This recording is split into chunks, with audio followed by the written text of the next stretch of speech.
Provident fund అమ్మేశాడు, voluntary retirement పెట్టేశాడు, వచ్చిన డబ్బంతా కొడుక్కి ఇచ్చేశాడు. వాడు ఎంఎస్ చదువుకుంటానని అమెరికా విడిపోయాడు. నాన్నగారు ప్లేస్మెంట్ వచ్చిందండి నాకు చదువుకుంటూ ఉండగానే అన్నాడు, మంచి ఉద్యోగంలో చేరిపోయానన్నాడు, మేడ కట్టేసుకున్నానన్నాడు, 2 కార్లు కొనేసుకున్నానన్నాడు.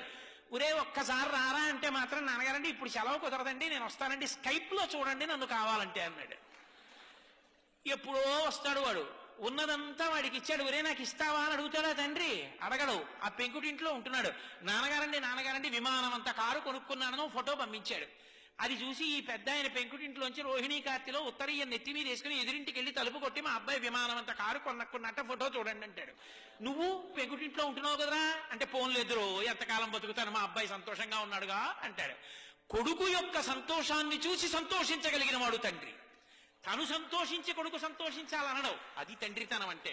తండ్రి కష్టపడి పెంచి పెద్ద చేసినంత కాలం తండ్రి దగ్గర అనుభవించి ఆఖరణ తండ్రిని తీసుకెళ్లి వృద్ధాశ్రమంలో చేర్చి పెద్దవాడైపోయినటువంటి తండ్రి కొడుకు వచ్చి పక్కన కూర్చుంటే చాలు, కొడుకుతో కలిసి తిరుగుతున్న తండ్రిని చూసి నా మనవలు కూడా నాతో ఇలా ఆడుకుంటే బావుణ్ణు, నా కొడుకు కూడా ఇలా పడుకునే ముందు నా పక్క మీద కూర్చుంటే బావుణ్ణు, నన్ను చేయి పట్టుకుని దేవాలయానికి తీసుకెడితే బావుణ్ణు, సీతారామ కళ్యాణం అవుతుంటే నాన్నగారండి తీసుకెళ్లి కారులో దింపితే బావుండంటే, ఖాళీ లేదని ఏడాదికోసారి జైల్లోంచి బెయిల్ మీద వచ్చిన వాళ్ళ ఎప్పుడో అమెరికా నుంచి సంవత్సరానికి ఓసారి 20 రోజులు వచ్చి వెళ్ళిపోయి పిల్లలకి ఇంగ్లీష్ అలవాటు అయిపోతే నాయనమ్మ వాడికో జంతికలు చేసి పెడదామని వాడితో మాట్లాడదామని దగ్గరికి వెడితే మనవలు ఇంగ్లీష్లో మాట్లాడుతుంటే మాట్లాడడం చేత కానీ నాన్నమ్మ మౌనంగా వాళ్ళ కోసం ఏడుస్తుంటే, తండ్రి చచ్చిపోయిన తర్వాత పాచి పీనుగు 3 రోజులు మంచు ముక్కల్లో నానిపోయిన తర్వాత వచ్చి అంచేష్టి సంస్కారం చేసిన కొడుకు ఒక కొడుక,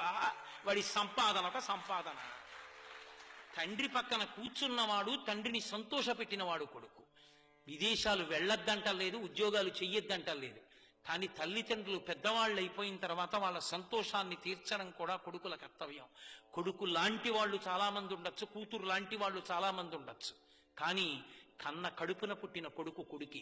వాడికి ఆ కర్తవ్యం లేనప్పుడు వాడికన్నా ఇంట పెరుగుతున్న పెంపుడు కుక్క మీద.